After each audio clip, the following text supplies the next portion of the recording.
ত্বমেব মাতা চ পিতা ত্বমেব, ত্বমেব বন্ধুশ্চ সখা ত্বমেব, ত্বমেব বিদ্যা দ্রবীণং ত্বমেব, ত্বমেব সর্বং মম দেব দেব।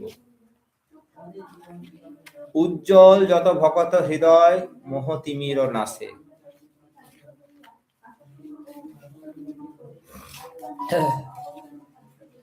প্রভু এসেছ উদ্ধারিতে আমায়, দিলে তার এত মূল্য, নিলে তার এত দুঃখ। সখুবাই। পশ্চিম ভারতের মহারাষ্ট্র প্রদেশে পণ্ঢরপুর স্থানটি ভক্ত বৈষ্ণবগণের অতি প্রিয় এবং অবশ্য গন্তব্য তীর্থ রূপে বিবেচিত। এখানকার অধিষ্ঠিতা দেবতা বিঠ্ঠল দেব অত্যন্ত জাগ্রত এবং ভক্তবৎসল, একথা জনসমাজে বহুল প্রচলিত। সখুবাই ও বাল্যকাল থেকেই এই কথা শুনেছেন। শুনে শুনে তার মনে এ বিষয়ে শুধু দৃঢ় বিশ্বাসই তৈরি হয়নি, কখন যেন তিনি নিজের হৃদয়টি অর্পণ করেছেন এই লীলা মনোহরের পাদপদ্মে। সখু নিতান্তই সাধারণ গ্রাম্য বালিকা। মহারাষ্ট্রের এক অখ্যাত গ্রামে তার জন্ম। সমাজের নিয়ম মেনে যথাসময়েই বিবাহ হয়েছিল তার। মোটামুটি অল্প বয়সেই। এ পর্যন্ত সবই ঠিক ছিল, কিন্তু শ্বশুরালয়ে এসে গোল বাঁধল। যে গ্রামে তার স্বামীগৃহ, সেই করহাড় নামক স্থানটি থেকে পণ্ঢরপুর নিকটেই এবং সেই তীর্থে যাওয়ার একটি প্রধান পথ সেই গ্রামের মধ্য দিয়েই গেছে। তীর্থপথে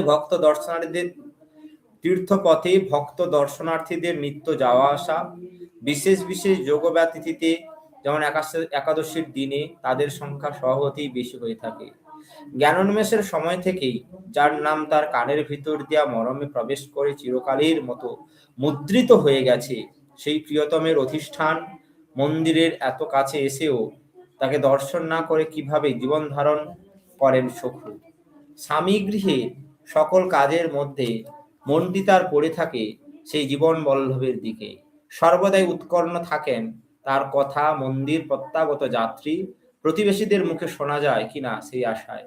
সুতরাং মাঝে মধ্যেই ত্রুটি হয় কর্তব্যে, ভুল হয়ে যায় অপরের কথায় উত্তর দিতে, হয়তো বা কখনো সামাজিকতার স্বীকৃতি রীতিটিকেও লঙ্ঘিত হয় কোনো আচরণে।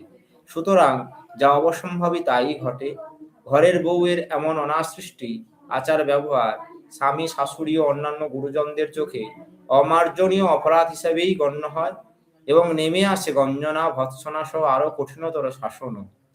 নীরবে চোখের জল পড়ে, আর সংসারে কোথাও কোনো স্নেহ ভালোবাসার আশ্রয় না পেয়ে তরুণী হৃদয়ের সমস্ত আবেগ আকুতি তীব্র বেগে ধাবিত হয় সেই চিরবাঞ্ছিতের দিকে। সকল গতির মাঝে যিনি চরম গতি, নিত্য প্রেমের ধামে যিনি তার পরম পতি।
সবাই কেমন আছেন?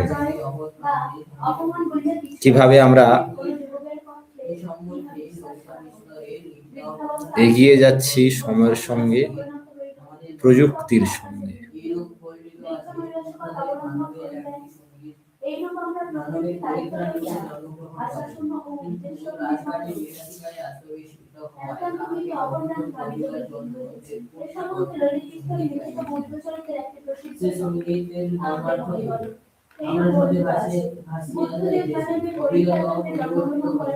কিন্তু রাজত্ব নিরধিকার আত্মবিশ্চিত হয়।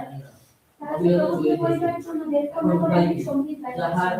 সে সঙ্গীতের মর্মার্থ আপনার সাথে জড়িত আছে অবিরত পরিবর্তিত হয়ে গেছে। নির্বিঘ্ন নারী বিরাম নারী।